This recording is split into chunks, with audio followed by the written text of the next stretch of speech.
నమస్కారం, వార్తలకు స్వాగతం. ముందుగా ముఖ్యాంశాలు చూద్దాం.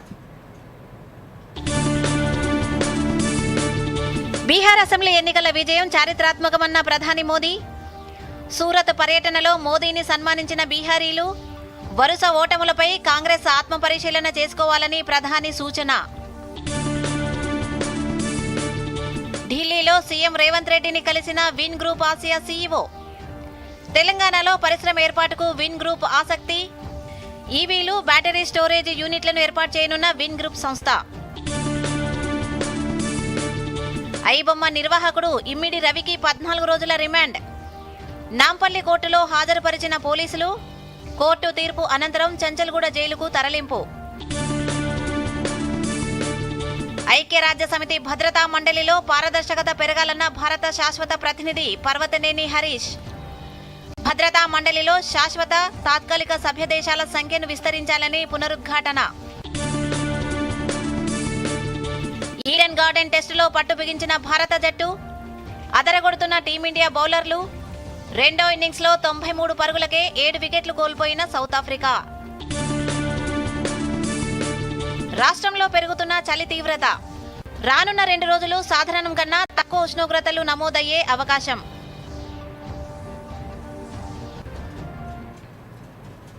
వివరాలు చూద్దాం. ఢిల్లీ పర్యటనలో ముఖ్యమంత్రి రేవంత్ రెడ్డితో విన్ గ్రూప్ ఆసియా సీఈఓ సమావేశమయ్యారు. తెలంగాణలో పరిశ్రమ ఏర్పాటు చేయడానికి విన్ గ్రూప్ ఆసక్తి కనబరిచింది. ఈ సందర్భంగా ఈవీలు, బ్యాటరీ స్టోరేజ్ యూనిట్లను ఏర్పాటు చేయనున్నట్లు విన్ గ్రూప్ సంస్థ ప్రతినిధులు తెలిపారు. డిసెంబర్ 8, 9 తేదీల్లో జరిగే తెలంగాణ రైజింగ్ సమ్మిట్కు హాజరు కావాలని ఈ సందర్భంగా ముఖ్యమంత్రి రేవంత్ రెడ్డి వారిని ఆహ్వానించారు.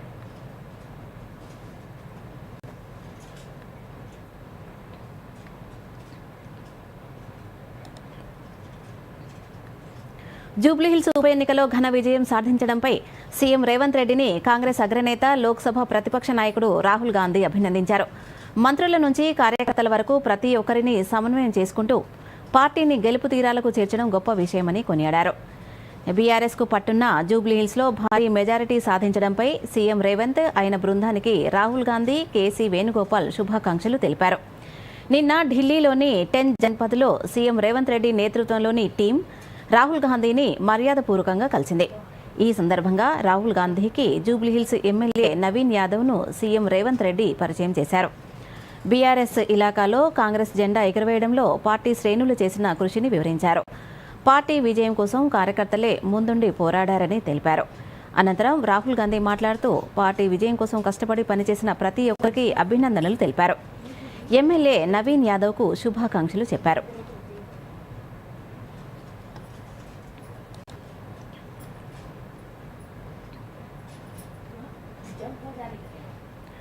పరిసరాల పరిశుభ్రతతో ఆరోగ్యం మెరుగ్గా ఉంటుందన్నారు మంత్రి తుమ్మల నాగేశ్వరరావు. ఖమ్మం మున్సిపల్ కార్పొరేషన్ పరిధిలోని లకారం ట్యాంక్ బండ్లో చేపపిల్లలను ఆయన విడుదల చేశారు. ఈ సందర్భంగా మంత్రి మాట్లాడుతూ ఖమ్మం జిల్లా వ్యాప్తంగా 3.5 కోట్ల చేపపిల్లలను జలాశయాల్లో 224 మత్స్యకార సహకార సంఘాల ఆధ్వర్యంలో విడుదల చేస్తున్నామని తెలిపారు. లకారంలో 82,500 చేపపిల్లలను విడుదల చేసినట్లు తెలిపారు. ఖమ్మం నగరంలో పారిశుద్ధ నిర్వహణ మరింత మెరుగ్గా ఉండాల్సిన అవసరం ఉందని అభిప్రాయపడ్డారు. పారిశుద్ధ నిర్వహణలో స్థానిక ప్రజాప్రతినిధులు పూర్తి స్థాయిలో భాగస్వామ్యం కావాలని సూచించారు. గొల్లపాడు ఛానల్, లకారం చెరువు, డంప్యార్డ్, కలెక్టరేట్, బస్టాండ్ అభివృద్ధి పనులకు నిధులు మంజూరు చేసుకుని బాగు చేయడం జరిగిందన్నారు. రోడ్ల విస్తరణకు ప్రజలు సహకరించాలని, రోడ్ల విస్తరణతో అభివృద్ధి వేగంగా జరుగుతుందని అన్నారు.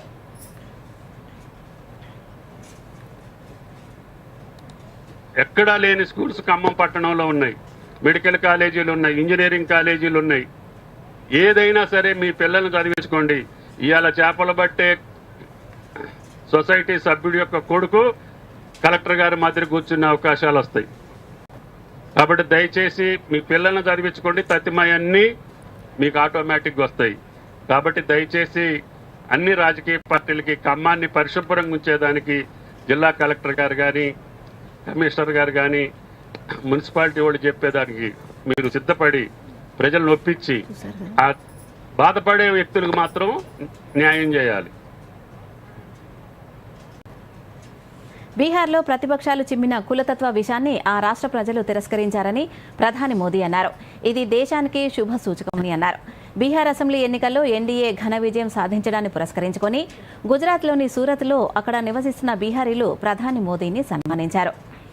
ఈ సందర్భంగా మోదీ మాట్లాడుతూ కులాల పేరు చెప్పి విజయం సాధించాలనుకున్న నాయకుల ప్రయత్నాలను బీహార్ ప్రజలు వమ్ము చేశారని అన్నారు. మాజీ ప్రధానులు ఇందిరాగాంధీ, రాజీవ్ గాంధీలతో కలిసి పనిచేసిన కాంగ్రెస్లోని జాతీయవాద నాయకులు రాహుల్ గాంధీ చర్యలను చూసి విచారంలో మునిగిపోయారని వ్యాఖ్యానించారు. గత దశాబ్ద కాలంగా కాంగ్రెస్ ఎదుర్కొంటున్న వరుస పరాజయాలను చూసి ఆ పార్టీ ఆత్మ పరిశీలన చేసుకోవాల్సిన అవసరం ఉందని అన్నారు. దళితులు ఆధిక్యం ఉన్న 38 నియోజకవర్గాలకు గాను 34 ఎన్డీఏకు దక్కాయని గుర్తు చేశారు. దళితులు ప్రతిపక్షాలను తిరస్కరించడానికి ఇదే రుజువని అన్నారు. कांग्रेस पार्टी में जो राष्ट्रीय विचारों से पले बड़े लोग हैं, जिन्होंने कभी इंदिरा जी और राजीव गांधी जैसे लोगों के नेतृत्व में काम किया है, ऐसे कांग्रेस का बहुत बड़ा वर्ग ये नामदार की हरकतों से दुखी है। वो कहते हैं अब कांग्रेस को कोई बचा नहीं सकता है। ये हालत हो गई है। 1-2 दशक में 50-50, 60 साल तक एक चक्री राज करने वाले लोग इस प्रकार से खत्म हो जाएं, ये साफ साफ उनके लिए आत्मनिरीक्षण का विषय है। वे अपने साथियों को भी पराजय के कारण नहीं समझा पा रहे, वे अपनी पार्टी को भी पराजय के कारण समझा नहीं पा रहे हैं और इसलिए सरल रास्ता ढूंढ लिया है। कभी ईवीएम हरा देता है, कभी इलेक्शन कमीशन हरा देता है, कभी मतदाता सूची का शुद्धिकरण हरा देता है। एक ऐसी बहानेबाजी उन्होंने खोज ली है। బీహార్ అసెంబ్లీ ఎన్నికల్లో ఎన్డీఏ ప్రభంజనం సృష్టించింది. నితీష్ కుమార్, మోదీల జోడీ సూపర్ హిట్ కొట్టింది. 243 సీట్లలో జేడీయూ 85 స్థానాల్లో విజయకేతను ఎగరవేసింది. జేడీయూ ఇన్ని సీట్లు గెలవడానికి గల కారణాలేంటో దూరదర్శన్ యాదగిరి ప్రత్యేక కథనంలో ఇప్పుడు చూద్దాం. బీహార్లో వరుసగా 5వ సారి నితీష్ కుమార్ నేతృత్వంలోని కూటమి ప్రభంజనం సృష్టించింది. గత ఎన్నికల్లో 43 సీట్లతో సరిపెట్టుకున్న జేడీయూ ఈసారి ఆ సంఖ్యను 85కు పెంచుకుని సత్తా చాటింది. నితీష్ కుమార్ ని గెలిపించడంలో మహిళా ఓటర్లు అత్యంత కీలక పాత్ర పోషించారు. ఓటింగ్ కేంద్రాలకు పురుషుల కన్నా అధిక సంఖ్యలో మహిళలు తరలివచ్చి ఓట్లతో ఆశీర్వదించారు. నితీష్ ను ఆప్యాయంగా దాదాగా పిలుచుకున్నారంటే గత 20 ఏళ్లుగా రాష్ట్రంలో ఆయన నేతృత్వంలోని ప్రభుత్వాలు అమలు చేసిన వనితా వికాస, మహిళా సంక్షేమ పథకాలే కారణం.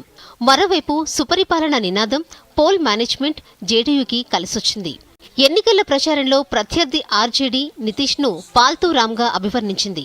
ఆయన బీహారీలు ఆయనపై విశ్వాసముంచారు. 2005 నుండి తీసుకొచ్చిన సుపరిపాలన, కొత్తగా చేపట్టిన అభివృద్ధి ఎజెండాను నమ్మారు. దీంతో 75 ఏళ్ల నితీష్ దాదాపుగా తన చివరి ఎన్నికలుగా భావిస్తున్న ఈ పోరులో ప్రభంజనం సృష్టించి మ్యాన్ ఆఫ్ ది మ్యాచ్గా నిలిచారు. రాష్ట్రంలో 6% ఉన్న కుర్మీ వర్గానికి చెందిన నితీష్ తాను అన్ని కులాలకు ప్రతినిధినని చెప్తుంటారు. వాస్తవానికి తేజస్వి యాదవ్ వర్గానికి చెందిన యాదవులు 14% ఉంటారు. అయినా ఎన్నికల ఫలితాలను బట్టి చూస్తే కులాల సమీకరణల్లో ఎన్డీఏనే విజయం సాధించినట్లు అర్థమవుతోంది. బీహార్లో 2వ విడత పోలింగ్ కాగానే కాంగ్రెస్ పార్టీలో ఉన్న ప్రముఖ ముస్లిం నేత షకీల్ అహ్మద్ ఆ పార్టీకి రాజీనామా చేశారు. దీంతో అప్పుడే నితీష్ ప్రభంజనం ఖాయమైపోయిందనే అంచనాలు వెలువడ్డాయి. మరోవైపు పోల్ మేనేజ్మెంట్లో సక్సెస్ కావటం కూడా జేడీయూ గెలుపుకి కారణమైంది. 125 యూనిట్ల వరకు ఉచిత విద్యుత్, గ్రామీణ ప్రాంతాల్లో త్రాగునీటి సరఫరా సహా మెరుగైన సామాజిక భద్రతా పెన్షన్లు, 75 లక్షల మంది మహిళలకు 10,000 చొప్పున ఆర్థిక సాయం వంటి పలు సంక్షేమ పథకాలను అమలు చేయటం నితీష్ కుమార్ విజయానికి దోహదపడ్డాయి. మహిళలకు ఆర్థిక సాయం అందించేందుకు నితీష్ సర్కార్ తీసుకువచ్చిన ముఖ్యమంత్రి మహిళా రోజ్గార్ యోజన పథకం విజయానికి కారణమైంది. ఈ పథకం ద్వారా నితీష్ సర్కార్ ఒక్కొక్కరికి 10,000 రూపాయల చొప్పున 75 లక్షల మంది మహిళల ఖాతాల్లో డబ్బును జమ చేసింది. మరోవైపు బీజేపీతో పొత్తు కొనసాగించడం కూడా నితీష్ నేతృత్వంలోని జేడీయూ సక్సెస్ కు కారణమైంది. దేశంలో, రాష్ట్రంలో ఒకే పార్టీ అధికారంలో ఉంటే అభివృద్ధి సాధ్యమవుతుందని కూటమి బలంగా ప్రజల్లోకి తీసుకెళ్లింది. దీంతో పాటు కేంద్ర ప్రభుత్వంలో జేడీయూ చాలా కీలకంగా ఉండడం ఇక్కడ కలిసొచ్చిన అంశం. ఇప్పటికే కేంద్రం నుంచి అనేక నిధులు తెచ్చామని, డబుల్ ఇంజిన్ సర్కార్ వస్తే మరిన్ని తెస్తామని ప్రజలకు వివరించింది. కేంద్రం నుంచి అధిక నిధులు తీసుకువచ్చి బీహార్ను అభివృద్ధి చేస్తామన్న ఎన్డీఏ కూటమి డబుల్ ఇంజిన్ సర్కార్ నినాదాన్ని ప్రజలు ఆదరించారు. మహాగఠ్ బంధన్ కూటమి బలహీనతలు కూడా జేడీయూకు కలిసొచ్చిన అంశంగా తెలుస్తోంది. మొత్తానికి మహిళా ఓటర్లు నితీష్ కుమార్ పాలనను విశ్వసించటం, రాష్ట్రంలో 5 టర్మ్లుగా అమలు చేస్తున్న సంక్షేమ పథకాలు, పోల్ మేనేజ్మెంట్, బీజేపీతో పొత్తు కొనసాగించడం వంటి అంశాలు ఈ ఎన్నికల్లో జేడీయూను అందనంత ఎత్తులో నిలబెట్టాయనడంలో సందేహం లేదు. Bureau report, Doordarshan news. Bihar ఎన్నికల్లో ఎన్డీఏ విజయంలో లోక్ జనశక్తి పార్టీ కీలక పాత్ర పోషించింది. 5 ఏళ్ల కిందట ఒకే స్థానానికి పరిమితమైన ఎల్జేపీ 19 స్థానాలతో ఘన విజయాన్ని నమోదు చేసుకుంది. మోదీకి విధేయుడిగా ఉన్న ఆ పార్టీ అధినేత చిరాగ్ ప్రస్థానంపై దూరదర్శన్ స్పెషల్ రిపోర్ట్. ఎన్డీఏ కూటమికే పట్టం కట్టారు బీహారీ ప్రజలు. ఎన్డీఏ పక్షాలు ఐక్యంగా పనిచేసి మరోసారి అధికారం నిలబెట్టుకున్నాయి. ఎన్డీఏలోని పార్టీలు బీజేపీ, జేడీయూ గత ఎన్నికల కంటే మెరుగైన ఫలితాలను సొంతం చేసుకోగా, మరో భాగస్వామి చిరాగ్ పాస్వాన్ నేతృత్వంలోని లోక్ జనశక్తి పార్టీ అనూహ్యంగా దూసుకొచ్చింది. పోటీ చేసిన 28 స్థానాల్లో 19 చోట్ల 67% స్ట్రైకింగ్ రేటుతో సత్తా చాటి యువ బీహారీగా చిరాగ్ అవతరించారు. బీహార్ శాసనసభ ఎన్నికల్లో లోక్ జనశక్తి పార్టీ 5 ఏళ్ల క్రిందట ఒకే ఒక్క స్థానానికి పరిమితమైంది. తాజా ఫలితాల్లో 19 స్థానాల్లో విజయంతో సత్తా చాటింది. ఈ విజయంలో పార్టీ అధినేత చిరాగ్ పాస్వాన్ కీలక భూమిక పోషించారు. 2020 ఎన్నికల్లో నితీష్ నాయకత్వాన్ని వ్యతిరేకించిన చిరాగ్ ఎన్డీఏ కూటమిలోని బీజేపీతో పొత్తు కొనసాగించారు. 135 నియోజకవర్గాల్లో అభ్యర్థులను నిలబెట్టారు. ఆ ఎన్నికల్లో ఒక్క సీటుకు పరిమితమై జేడీయూ ఓట్లకు గండికొట్టడంలో ప్రధాన పాత్ర పోషించారన్న విశ్లేషణలు వెలువడ్డాయి. 2015లో 71 సీట్లు సాధించిన జేడీయూ చిరాగ్ ప్రభావంతో 43 స్థానాలకే పరిమితమైంది. ఆ తర్వాత బాబాయి పశుపతి కుమార్ పారస్తో తలెత్తిన విభేదాల కారణంగా 2021లో ఎల్జేపీ పేరిట కొత్త పార్టీని చిరాగ్ ప్రారంభించారు. తండ్రి వారసత్వాన్ని పుణికిపుచ్చుకుని బీహార్ ఎస్సీ నాయకుడిగా ఎదిగారు. 2024 లోక్సభ ఎన్నికల్లో ఎన్డీఏతో కలిసి పోటీ చేసి 5 స్థానాల్లో విజయం సాధించి ఉనికి చాటుకున్నారు. ఆ తర్వాత మోదీ మంత్రివర్గంలో కేంద్ర ఫుడ్ ప్రాసెసింగ్ పరిశ్రమల శాఖ మంత్రిగా బాధ్యతలు కూడా చేపట్టారు. మోదీ పట్ల వీర విధేయత చిరాగ్కు బలంగా మారింది. యువ నాయకుడిగా పేరున్న చిరాగ్ పాస్వాన్ సోషల్ మీడియాలో తనదైన స్టైల్లో యువతకు చేరువయ్యారు. తన ప్రసంగం, వాక్చాతుర్యంతో యువ ఓటర్లను తన వైపుకు తిప్పుకున్నారు. మోదీ లాంటి చరిష్మా ఉన్న నేతతో కలిసి నడవటం కూడా ఎల్జేపీకి కలిసొచ్చిందనే చెప్పాలి. అదే చిరాగ్ పాస్వాన్ను ఒక స్థానం నుంచి 19 స్థానాల్లో విజయానికి చేరువ చేసిందని విశ్లేషకులు చెప్తున్న మాట. Bureau report, Doordarshan news. వార్తల్లో చిన్న విరామం తీసుకుందాం.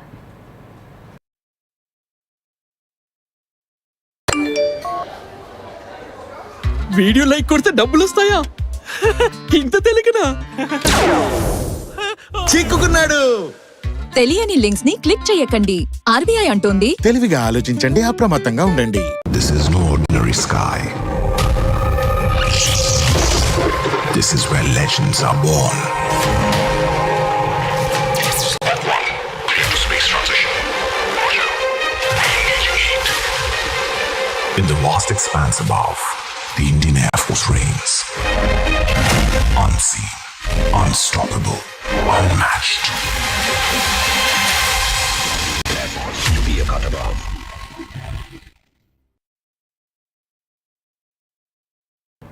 వార్తలకు పునఃస్వాగతం. బీహార్ ఫలితాలను సమీక్షిస్తున్నామని, ఓటమి కారణాలపై చర్చిస్తున్నామని Congress general secretary KC Venugopal తెలిపారు. ఫలితాలపై ఏఐసీసీ అధ్యక్షుడు మల్లికార్జున ఖర్గేతో సమావేశం అనంతరం మీడియాతో మాట్లాడారు. బీహార్ ఫలితాలు నమ్మశక్యంగా లేవన్నారు. ఫలితాల డేటాను విశ్లేషిస్తున్నామని అన్నారు. ఎన్నికల కమిషన్ పూర్తిగా ఏకపక్షంగా వ్యవహరించిందని విమర్శించారు. ఎన్నికల్లో పారదర్శకత లోపించిందని ఆరోపించారు.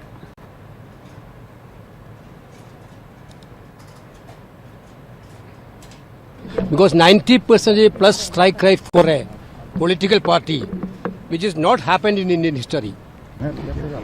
Because that 90% strike rate happened there, and we are doing a thorough analysis. We are collecting the data. We are doing a thorough analysis. Within 1 or 2 weeks, we will come with a concrete proofs. Because the process of electioneering is completely questionable. This is not, continuously we are talking about this process of electioneering. Election Commission is totally one-sided. Whatever they are doing, there is no transparency at all. Therefore, this process is questionable. No, anyway, we are going to collect the data from everywhere and every entire Bihar. Then we will come with the facts. That's all. Jammu కాశ్మీర్లోని Nowgam police స్టేషన్లో ప్రమాదవశాత్తు జరిగిన పేలుడు ఘటనలో 9 మంది మృతి చెందారు, 32 మంది గాయపడ్డారు. ఇటీవల ఫరీదాబాద్ ఉగ్రకుట్రకు సంబంధించి స్వాధీనం చేసుకున్న పేలుడు పదార్థాల నుంచి శాంపిల్స్ తీస్తుండగా ఈ విస్ఫోటం జరిగినట్లు అధికారులు వెల్లడించారు. జమ్మూ కాశ్మీర్లోని నౌగాం పేలుడులో మృతులకు lieutenant governor Manoj Sinha, DGP, ఇతర పోలీస్ అధికారులు నివాళులర్పించారు. మృతుల కుటుంబాలకు సంతాపం తెలిపారు. శ్రీనగర్లో పుష్పాంజలి ఘటించిన అనంతరం మృతదేహాలను కుటుంబాలకు అందించారు. అలాగే పేలుడులో గాయపడిన వారికి ఉజాలా ఆసుపత్రిలో చికిత్సను అందిస్తున్నారు. వారిని ఎల్జీ మనోజ్ సిన్హా పరామర్శించారు.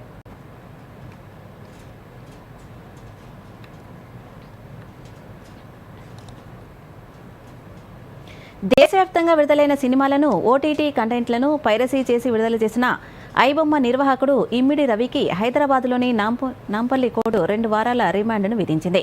కూకట్పల్లిలోని ఒక ఫ్లాట్లో ఉండగా సైబర్ క్రైమ్ పోలీసులు అతడిని అరెస్టు చేశారు. అనంతరం నాంపల్లి కోర్టులో హాజరుపరచగా న్యాయమూర్తి రిమాండ్ విధించారు. ఇమ్మడి రవిని పోలీసులు చెంచల్గూడ జైలుకు తరలించారు. ఇమ్మడి రవి ఫ్రాన్స్ నుంచి హైదరాబాద్ వచ్చాడు. కూకట్పల్లిలోని రెయిన్ విస్టా ఫ్లాట్లో ఉండగా పోలీసులు అతడిని అదుపులోకి తీసుకున్నారు. అతను కరేబియన్ దీవుల్లో ఉంటూ ఐబొమ్మ నిర్వహిస్తున్నాడు. అతడి ఫ్లాట్ నుంచి పెద్ద మొత్తంలో హార్డ్ డిస్కులు, కంప్యూటర్లు, సినిమాలకు సంబంధించిన హెచ్డీ ప్రింట్లను పోలీసులు స్వాధీనం చేసుకున్నారు. అప్లోడ్ చేయడానికి సిద్ధంగా ఉన్న కొన్ని సినిమాల కంటెంట్ను హోల్డ్ చేశారు.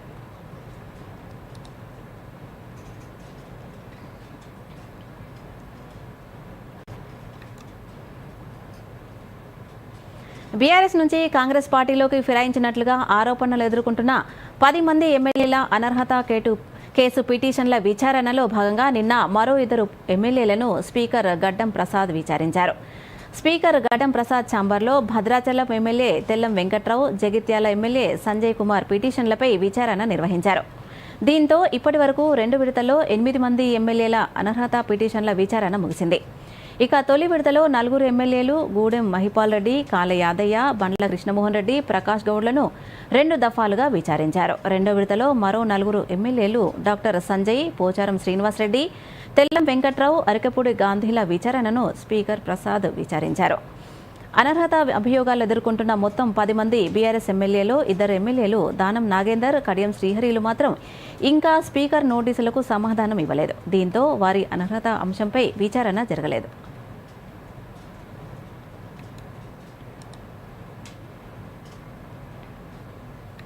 సిపిఐ ఆవిర్భవించి 100 సంవత్సరాలు పూర్తవుతున్న సందర్భంగా చేపట్టిన బస్సు యాత్ర మంచిర్యాల జిల్లాకు చేరుకుంది. ఈ నెల 15న ఆసిఫాబాద్ కొమరంభీం జిల్లా జోడేఘాట్ నుండి భద్రాచలం వరకు బస్సు యాత్రను మొదలుపెట్టగా ఈ యాత్ర మంచిర్యాలకు చేరుకుంది. ఈ సందర్భంగా మంచిర్యాల జిల్లా కేంద్రంలో సిపిఐ నాయకులు ఘన స్వాగతం పలికారు. ఈ సందర్భంగా సిపిఐ జాతీయ నాయకులు చాడా వెంకటరెడ్డి మాట్లాడుతూ దేశంలో ప్రజల పక్షాన్ని నిలబడి ప్రజా సమస్యల పరిష్కారం కోసం సిపిఐ పార్టీ ఉద్యమాలతో ముందుకు సాగుతోందన్నారు. నాడు నిజాం నవాబుకు వ్యతిరేకంగా జరిగిన తెలంగాణ సాయుధ పోరాటంతో 10 లక్షల ఎకరాల భూమిని పేదలకు సిపిఐ పంచిందని తెలిపారు. కేంద్ర ప్రభుత్వం 29 కార్మిక చట్టాలను రద్దు చేసి కార్మిక వ్యతిరేక చట్టాలను వారిపై రుద్దే ప్రయత్నం చేస్తోందని విమర్శించారు.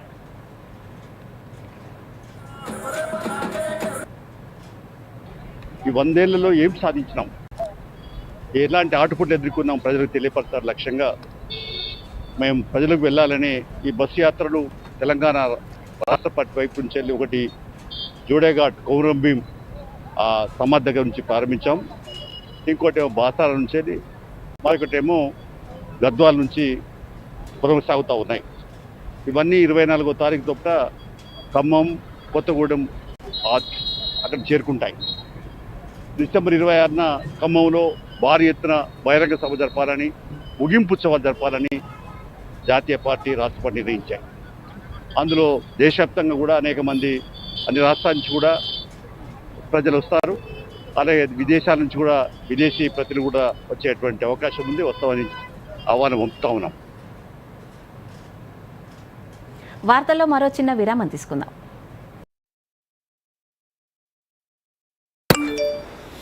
క్యూఆర్ కోడ్ స్కాన్ చేయండి, 5000 క్యాష్ బ్యాక్ పొందండి. అరే వా, భలేగుందే.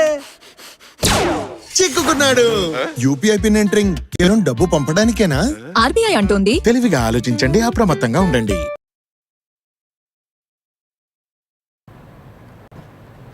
వార్తలకు తిరిగి స్వాగతం. సర్దార్ వల్లభాయ్ పటేల్ జయంతి ఉత్సవాల సందర్భంగా పెద్దపల్లి జిల్లా కేంద్రంలో మై భారత్ ఆధ్వర్యంలో యూనిటీ మార్చ్ నిర్వహించారు. ఐటీఐ కళాశాల నుండి జూనియర్ కళాశాల గ్రౌండ్ వరకు జరిగిన పాదయాత్రలో ముఖ్య అతిథిగా బీజేపీ ఎమ్మెల్సీ అంజిరెడ్డి పాల్గొన్నారు.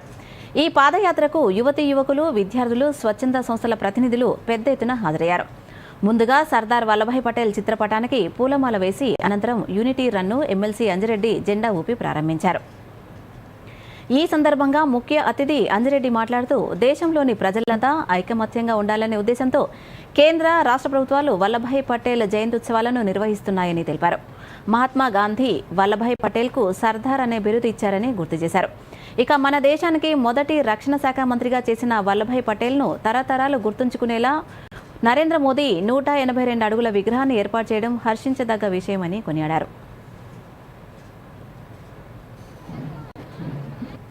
దేశమంతా ఐక్యత ఉండాలి, ఫస్ట్ దేశం తర్వాత మనుషులనే రకంగా తీసుకుపోయి అన్ని సంస్థానాలు అలా కలపడం జరిగింది.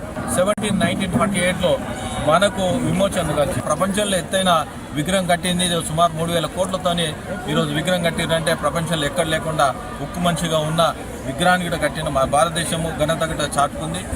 గతంలో ఏదైతే 11 సంవత్సరాల కింద మోదీ గారు రాకముందు ఏదైతే ఉందో ఈరోజు 11 సంవత్సరాల తర్వాత మనము 11 దేశం ఉన్నది 4వ దేశం తీసుకొచ్చేది. అదేవిధంగా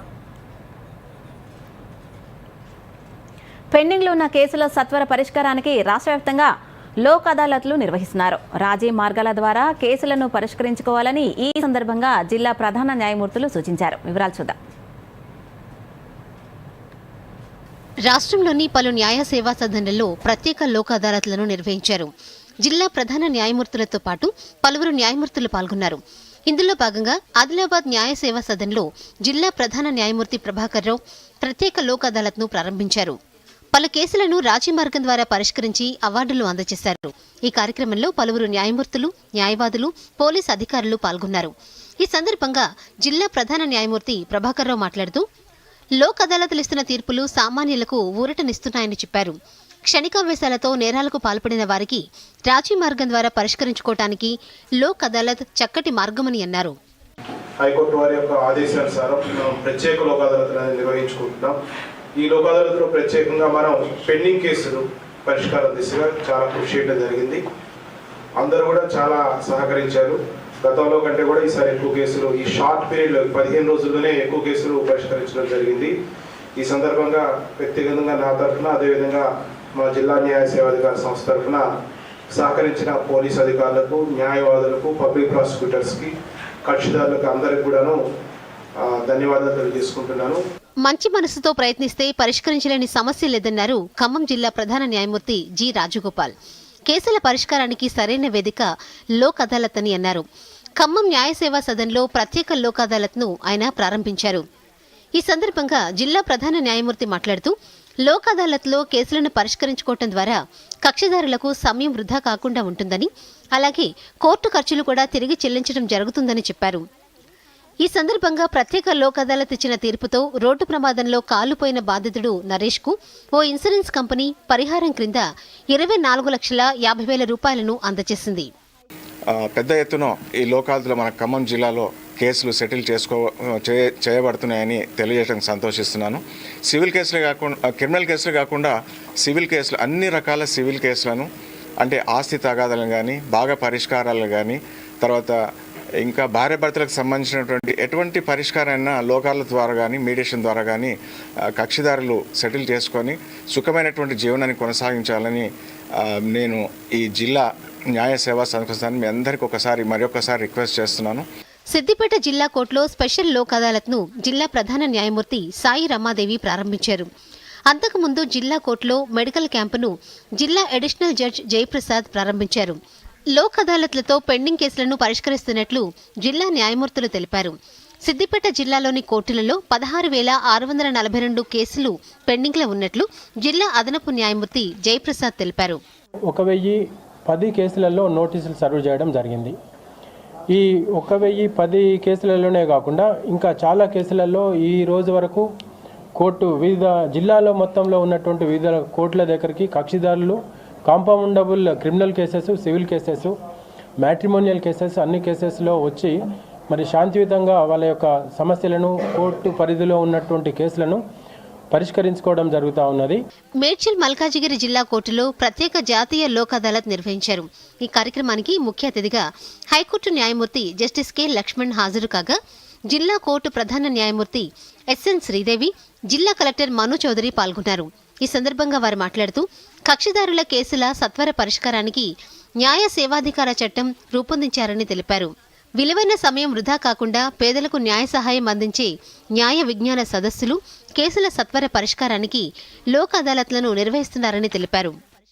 ఇప్పుడు షెడ్యూల్ ఏరియాస్లో అయితే గిరిజనులు ఉన్నటువంటి ప్రాంతంలో డిస్ట్రిక్ట్ కలెక్టర్లే సివిల్ రైట్స్ కూడా డిసైడ్ చేసేసుకుంటారు without there being any training. వాళ్ళకి సిపిసి అంటే తెలియదు, పాపం సిఆర్పిసి అంటే తెలియదు, ఎవిడెన్స్ యాక్ట్ ఏంటో తెలియదు, అయినా కూడా వాళ్ళు డిసైడ్ చేస్తూ ఉంటారు. అందులో తప్పులు తప్పకుండా జరుగుతాయి, జరిగినప్పుడు మళ్ళీ అప్పీల్. సో ఇదంతా కూడా పెండెన్సీకి కారణం. This is called need based statute, మనకు అవసరం నిమిత్తం తెచ్చుకున్నటువంటి చట్టం. రాబోయే లోక్ అదాలత్ డిసెంబర్ 13, 14 తేదీల్లో నిర్వహించనున్నారు. లోక్ అదాలత్ను సద్వినియోగం చేసుకుంటే కక్షిదారులకు ఎన్నో ప్రయోజనాలుంటాయని జిల్లా ప్రధాన న్యాయమూర్తులు చెబుతున్నారు. Bureau report, Doordarshan news.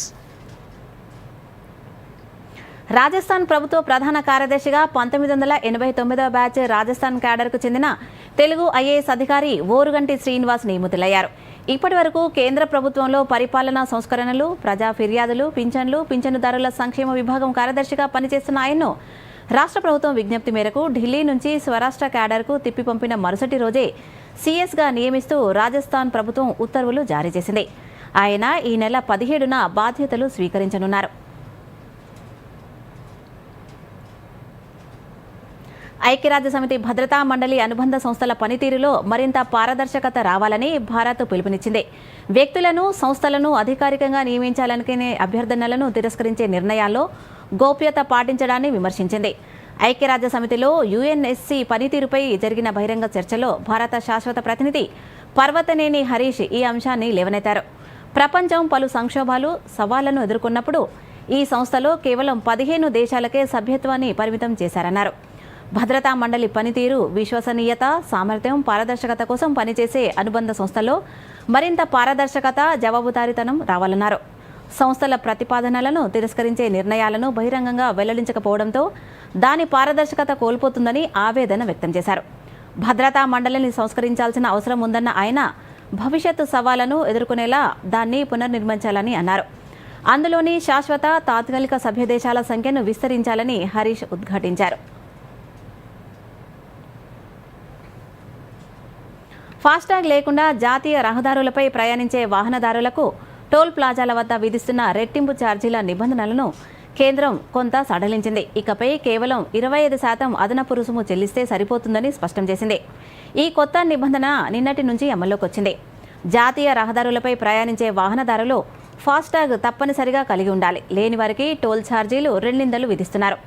ఈ నిబంధనను కేంద్రం కాస్త సడలించింది.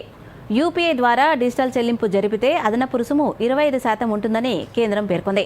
ఇక అలా కాకుండా నగదు రూపంలో చెల్లింపు జరిపితే ఇంతకు ముందు వసూలు చేసినట్లుగానే రెండింతలు రుసుము విధిస్తారు.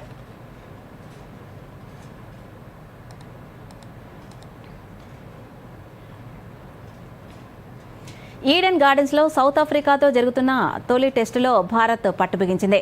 బ్యాటింగ్లో టీమిండియా విఫలమైనప్పటికీ బంతితో బౌలర్స్ మాయ చేయడంతో ఈ మ్యాచ్లో భారత్ విజయం దిశగా కొనసాగుతోంది. ఢిల్లీ తొలి ఇన్నింగ్స్లో భారత జట్టు 189 పరుగులకే కుప్పకూలగా అనంతరం బ్యాటింగ్కు వచ్చిన south Africa senior spinner Ravindra Jadeja, Kuldeep Yadav ధాటికి విలవిల్లాడింది. జడేజా 4 వికెట్లు, కుల్దీప్ యాదవ్ 2 వికెట్లు పడగొట్టడంతో సెకండ్ ఇన్నింగ్స్లో దక్షిణాఫ్రికా రెండవ రోజు ఆట ముగిసే సమయానికి 7 కీలక వికెట్లు కోల్పోయి 93 పరుగులు చేసింది. దీంతో ఆ జట్టు 63 పరుగుల ఆధిక్యంలో కొనసాగుతోంది.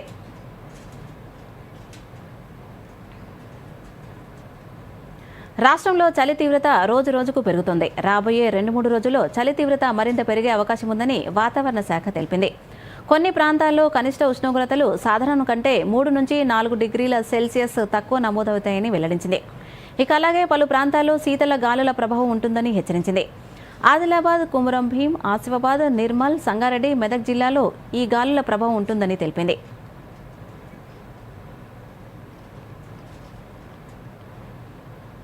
వార్తలు ఇంతటితో సమాప్తం. నమస్కారం. వార్తలు ఎక్కడైనా ఎప్పుడైనా. DD న్యూస్ ఇప్పుడు మీ చేతిలో. దూరదర్శన్ యాదగిరి వార్తలు డిజిటల్ ప్లాట్ఫామ్స్ లో చూడండి. యూట్యూబ్, ఫేస్బుక్, ఇన్స్టాగ్రామ్, ఎక్స్ మరియు వేవ్స్ లో ఫాలో అవ్వండి, లైక్ చేయండి, షేర్ చేయండి.